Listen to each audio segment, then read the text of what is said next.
ఎండకాసినా తడిసిపోతాం చెమటతో, వర్షం పడినా తడిసిపోతాం వర్షంతో. ఎటు వెళ్ళినా సరే తడిసిపోవలసిందే మెకానిక్ అయితే.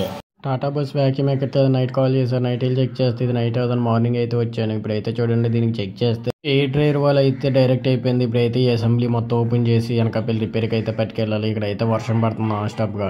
మొత్తం వాటర్లో అయితే పడుకొని పని అయితే చేస్తున్నాను. చూడండి కింద అంతా బురదగా ఉంది. వెహికల్ బ్రేక్ డౌన్ అయితే అది బురదలో బ్రేక్ డౌన్ అయినా, ఎండలో బ్రేక్ డౌన్ అయినా వర్క్ అయితే చేయవలసింది. ఇప్పుడైతే దీని అసెంబ్లీ ఓపెన్ చేసి అనకాపల్లి తీసుకొచ్చాము. ఇక్కడ ఓపెన్ చేసి చూస్తే ఇదైతే ఇరిగిపోయింది చూడండి. ఇదైతే కొత్తది వేసుకుంటే 14,000 అవుతుంది అని చెప్పి కస్టమర్ అయితే వద్దు దాన్ని ఎలాగైనా ఆల్టర్నేట్ చేయమన్నారు. దీన్ని అయితే ఇప్పుడు ఆల్టర్నేట్ చేసి వర్క్లు ఎలా ఉంటాయంటే సక్సెస్ అవుతాయి లేదంటే లేదు. సక్సెస్ అయితే పర్లేదు, సక్సెస్ అవ్వకపోతే టైం అంతా వేస్ట్ అయిపోద్ది. ఏదోలా దీన్ని అయితే ఫిట్ చేసి ఇప్పుడైతే ఎయిర్ చెక్ చేస్తున్నాము. ఎయిర్ ప్రెషర్ టెస్ట్ చేసి బండి దగ్గర తీసుకెళ్లి ఫిట్మెంట్ అయితే చేయాలి. ఇప్పుడైతే మొత్తం ఆల్మోస్ట్ ఇక్కడైతే ఫిట్మెంట్ అయ్యింది. మళ్ళీ దీన్ని తీసుకొని బండి దగ్గరికి అయితే వెళ్ళాలి. సో అయితే నాన్ స్టాప్ పడుతూనే ఉంది. తడుచుకుంటూ వచ్చాను. ఇప్పుడు మళ్ళీ తడుచుకుంటూ అయితే వెళ్ళాలి. అయితే చూడండి ఈ ప్లంజర్ కూడా కొత్తదైతే వేయడం జరిగింది. ప్లంజర్ కూడా పోయింది దీనికి. ఇప్పుడైతే దీనికి చూడండి ఎయిర్ ప్రెషర్ అయితే ఇస్తున్నాము. ప్రెషర్ అయితే ఓకే ఇక్కడ బాగానే ఉంది. ఇప్పుడు బండి దగ్గర తీసుకెళ్లి ఫిట్ చేసి చూడాలి ఎలాగుందో.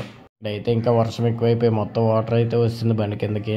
ఇదిలో అయితే దీన్ని ఫిట్మెంట్ చేసి ఇప్పుడైతే లంచ్కి వెళ్ళాలి. టైం అయితే 2 అయిపోయింది. సో అయితే హైదరాబాద్ వెళ్ళాలి. నైట్ ఆగిపోయింది. ఇప్పుడైతే రిపేర్ చేసి పంపించాలి దీన్ని. అయితే డ్రైవర్ కూడా నైట్ నుంచి ఏం తిరగలేదు. ఇక్కడైతే ఏమీ దొరకక మార్నింగ్ వచ్చితే టిఫిన్ తీసుకొచ్చి అయితే ఇచ్చాను. సో వెహికల్ బ్రేక్ డౌన్ అయితే డ్రైవర్ల పరిస్థితి చాలా ఘోరంగా ఉంటుంది. టైమింగ్ ఫుడ్ ఉండదు, ఏమీ ఉండదు. ప్లేస్ లో బండి ఆగితే పర్లేదు, హోటల్ ఉన్న దగ్గర అది హోటల్ అయితే లేని దగ్గర కానీ బండి ఆగితే డ్రైవర్లు అయితే చాలా ఇబ్బంది పడతారు. ఇప్పుడైతే చూడండి కింద వాటర్ ఉందని చెప్పి స్వెటర్ వేసుకొని పని అయితే చేస్తున్నాను.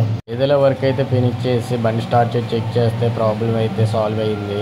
ఎయిర్ కంప్రెసర్ నుంచి వచ్చిన ఎయిర్ని క్లీన్ చేసి ప్రతి ఎయిర్ ట్యాంక్ అయితే పంపిస్తుంది. అక్కడి నుంచి బ్రేక్ బూస్టర్లకి, క్లచ్ సిలిండర్కి, హార్న్కి, ప్రతిదానికి అయితే ఎయిర్ సప్లై అయితే వెళ్తుంది వాల్స్ ద్వారా. చూసారుగా నేను పడిన కష్టం. మీకు నచ్చితే లైక్ అండ్ సబ్స్క్రైబ్.